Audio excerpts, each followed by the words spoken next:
This is the Selected Podcast, your backstage pass and exclusive access to some of the biggest names in the tech industry. Brought to you by Sesamers, the definitive name in tech event media.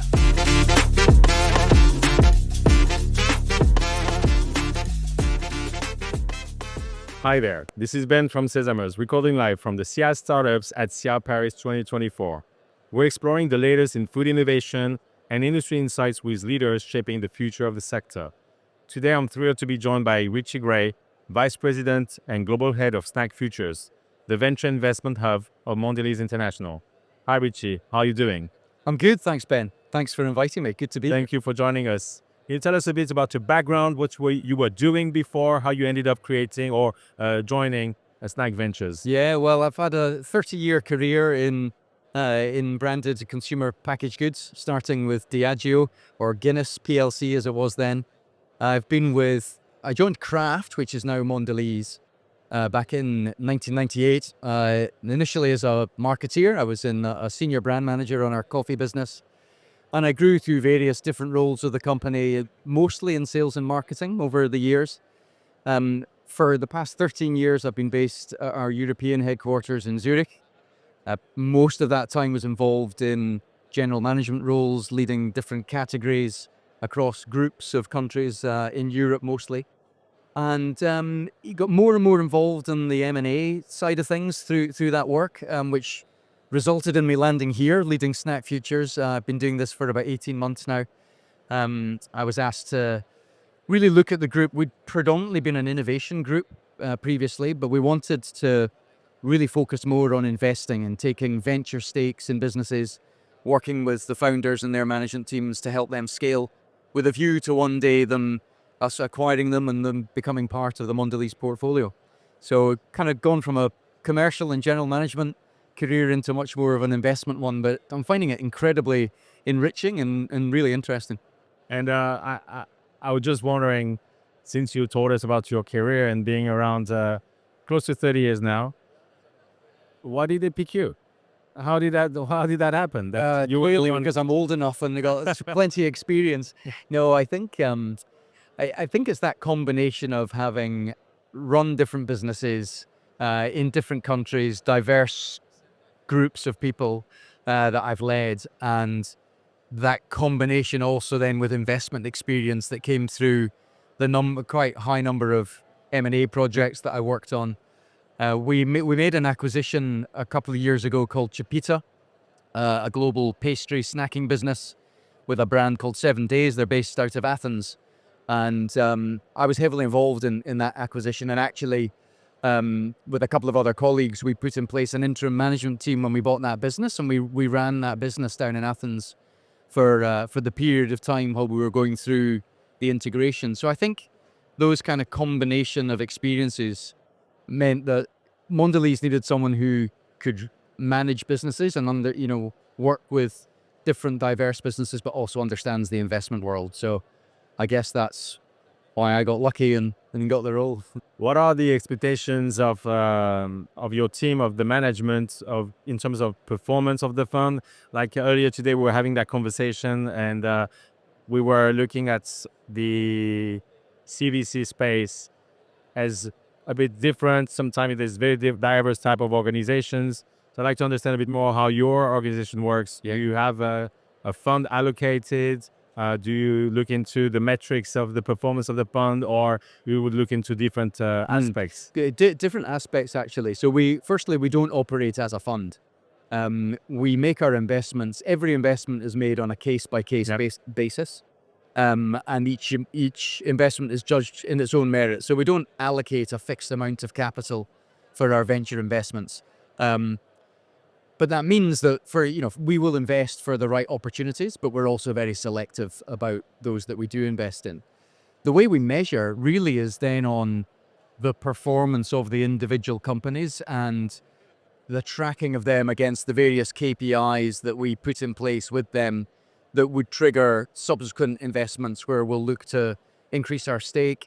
And hopefully one day we get to a point where we're acquiring them. We've done that with one business so far. That was Hugh Chocolates in the US.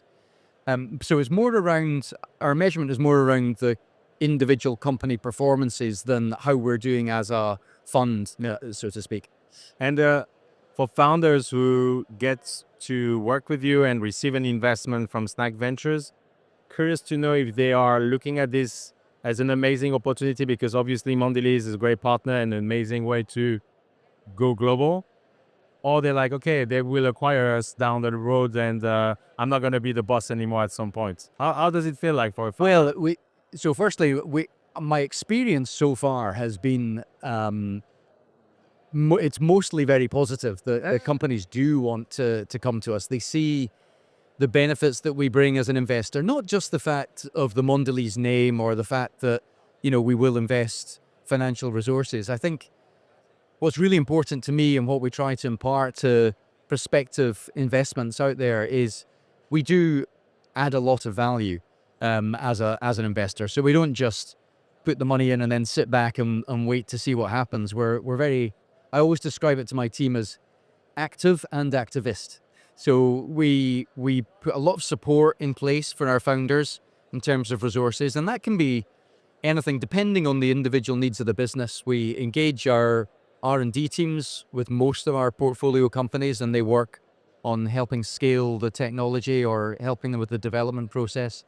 We regularly engage our sales teams to help open doors with retailers.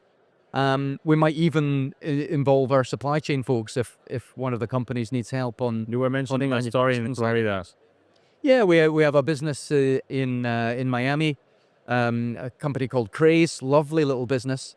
They installed new manufacturing, in-house manufacturing last year and had a few teething challenges with that. So we put a squad of supply chain folks to help them there, to help them they put in place almost like a 10-point plan that helped them reduce waste, increase productivity, lower their cost of production, improve their output, even improve their safety, actually.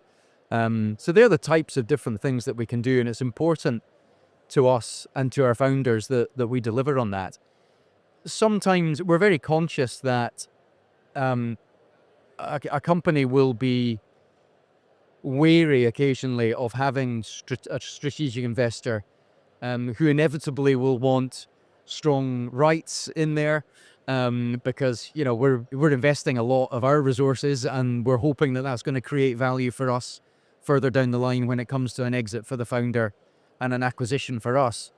But that's one to be managed delicately, because there's no point us pushing rights that are going to stifle a founder. We want them to succeed, and part of them succeeding means they need to be able to raise other financial venture capital money from the investment world.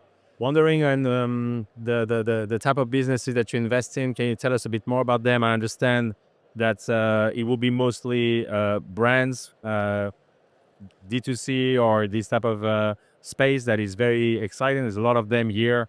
There are new products, new companies, for example, the cotton candy that we were talking about earlier.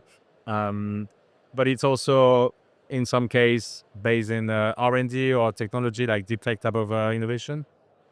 Yeah, tell us, how do you, distribute? What is the percentage of each? What type of investment do you make if it's a brand? What is the maturity of the company when you're investing? I know I'm asking a lot of questions, but give me a bit more, better understanding of what's going on. There's essentially three types of investment or types of business that we will invest in. The first is actually later stage businesses, where we see them already well on the way to scale. They're already profitable. They're growing fast. They've kind of emerged from the pack as they look like they're going to be a proven winner. And with our help, we can get them over that final hurdle to take them to serious scale. And then we would see when it's happening. That would be typically, we would say, with that minimum net revenue of $20 million US. Okay, so million somewhere revenue between 20 and 100, and that might be as late as Series C from an investment point of view. By the way, we've not made any investments in that space yet. We've been more early stage focused to date, but we're keen to move, a little bit later stage. The second company then is more still brands, fully established businesses, but earlier stage. There we're quite selective. We want businesses there to have real potential to disrupt, to come with something different, whether that be their technology or the way the brand is being applied, always to have some kind of protectable moat around them, something that's uniquely ownable. What does it mean to disrupt when you're doing a gum or chocolate? Well, I'll give you an example, actually, of an investment we just announced a couple of weeks ago. Is a brand in the UK called Urban Legend. Urban Legend. They're fresh donuts, but very much with a better for you proposition.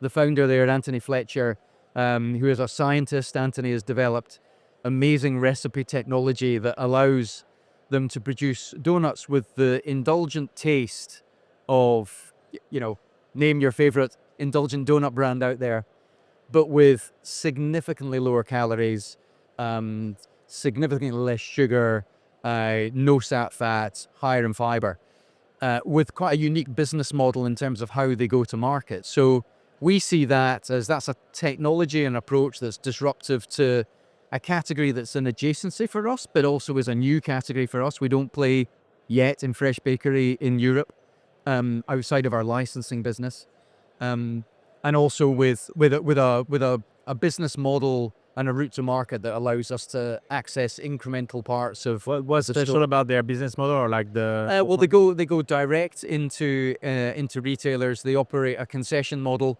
so they've got, it's almost like branded real estate within the retailer site. And critically, they are, for the UK, they're HFSS compliant, which means that they get preferential locations within the store.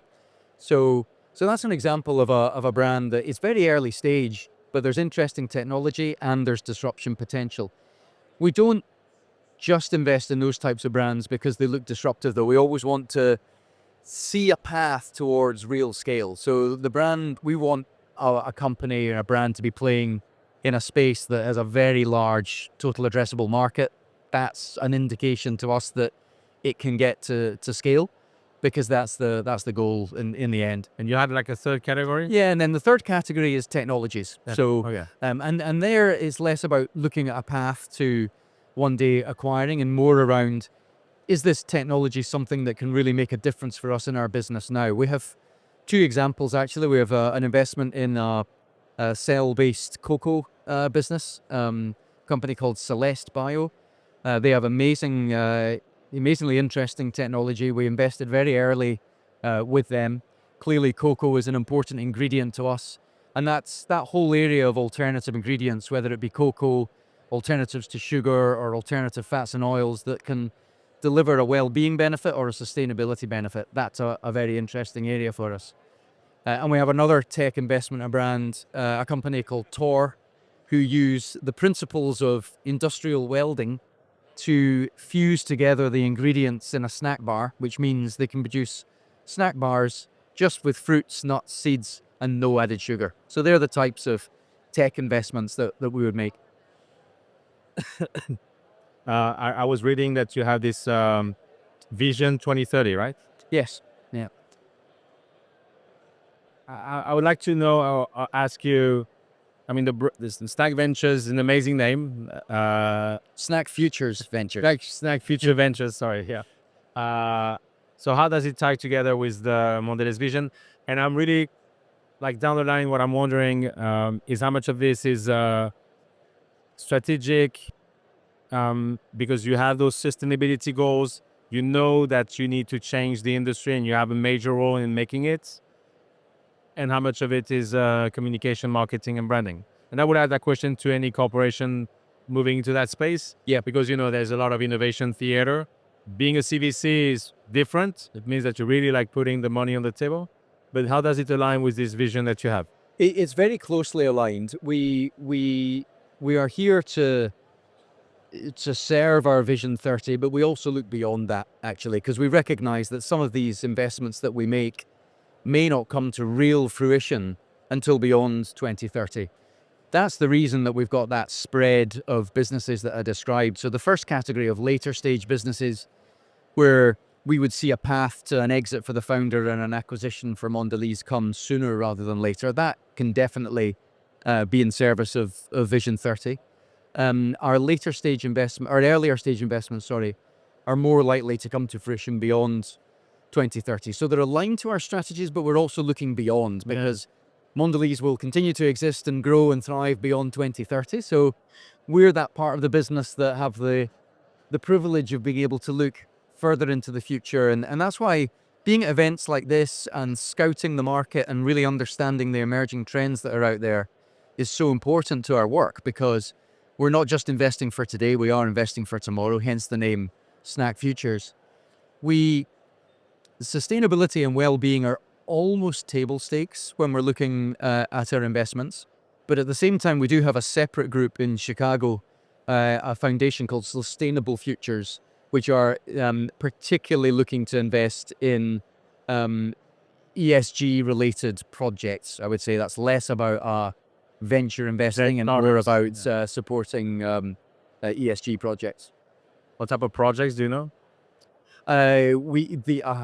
Off the top of my head, I can't remember any exactly to quote you. We need to come back. To come back to you on that one. No worries. I'm just wondering if that was something that could, sort of like connect with the work you're doing with more technology-based startups. And it kind of does. We talk regularly, and we're regularly sharing opportunities back and forward, actually, because clearly there's an overlap there. How many deals or how many pitch deck do you receive per year?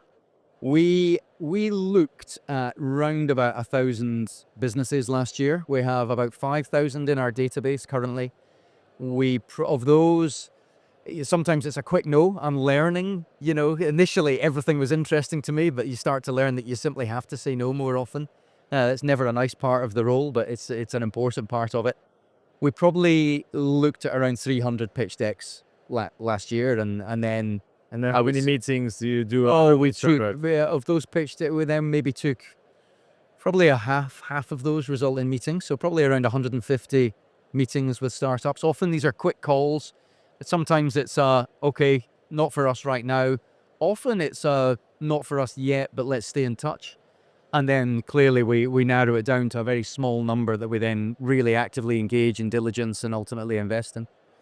Are you doing mostly in Europe and the US, or is it also possible to find interesting businesses in Asia? We have a global remit.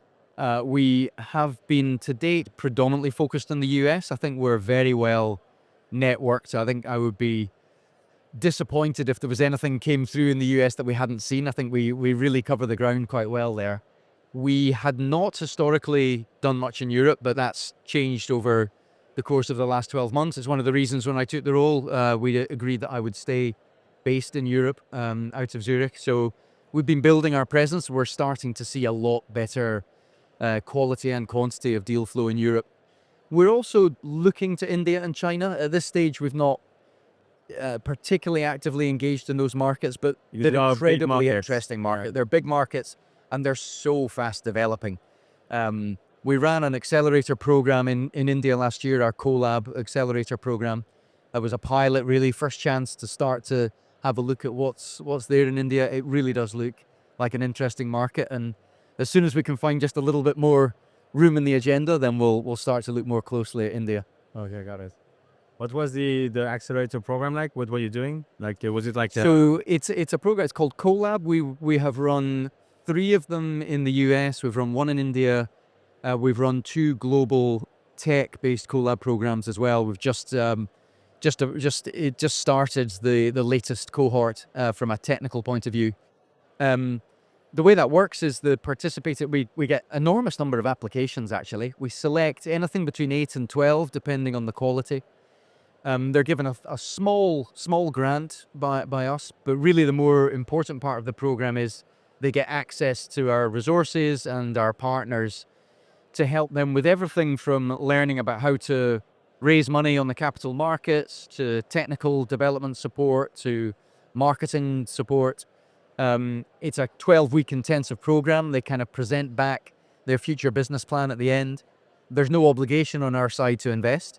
We have invested in a couple in the past, and it's a program that we're always evaluating to see, is this the best way, or are startups getting the best benefit from it, and are we getting benefit from it in terms of it feeding our future investment pipeline? Are you yourself or Mondelēz sitting on the board of the startups you invest in? Yeah, we usually take a board position. We take a board seat or an observer seat in the majority of investments that we make. We like to do that again, to provide our expertise and help with the governance, ensure that our businesses are being well governed. In reality, the board piece is a relatively small part of what we then do as a team, though, because we're actively engaged with our founders on a daily basis, actually. But we do nearly always put someone on the board, and sometimes that might be some of the relevant functional expertise, or it may be myself or one of my team that takes that seat. I was also asking you this because I was reading that you are quite a sports person, endurance, Scottish rugby. Yeah. Do you Scottish rugby, but it was a long time ago. Yeah, it was in your bio. So I'm like, is it something that you can use when you're sitting at the board, with the founders and the other board members? I think I learned a lot about leadership from my rugby days, no doubt about it. I captained a lot of rugby teams, so I learned a lot about people and how to get the most out of people. So I think I don't actively talk about it, but I think it's very much inherent in my leadership style, and it did teach me a lot. More recently, I have a big passion for endurance sports, Ironman and ultra trail running, crazy mountain stuff. So I noticed that can have quite an inspiring effect on people. So I try and play on that a little bit in terms of, I think it's more about what's part of my makeup and my personality, and I bring that to the table rather than, kind of applying it in the board as such. Some people are interested, some are not so interested, but it's certainly part of what makes me me. We are about to wrap up this conversation. Anything else you'd like to share with us for founders working in that space, how they can find you? Yeah, look, we are, hopefully I've outlined the type of businesses we're looking at. If you are an innovative business in the snacking world, especially in the areas of chocolate, biscuits, baked snacks, and categories closely aligned to those. If you have a technology you think that could, really be disruptive, or you've got a brand that can tear it up in some of the countries that I've talked about, then, please come and talk to us. We love to see, we never mind someone contacting us that isn't right for us. And of course, so much of what we look at, we rely on being inbound. So you can contact me on LinkedIn is always the best way to find me. Yeah. I have my team members. I can put you in touch with them as well. So please reach out. Okay, amazing. Thank you so much for taking the time. Thank you. We're live from the SIA Startup Area at SIA Paris 2024. As usual, I want to give a big thank you to the SIA team, to Auste, Gustav, and my team at Sesamers for making this podcast possible. Don't forget to subscribe to the selected podcast for more conversations on food innovation, startups, and today corporate strategy. See you soon on Sesamers.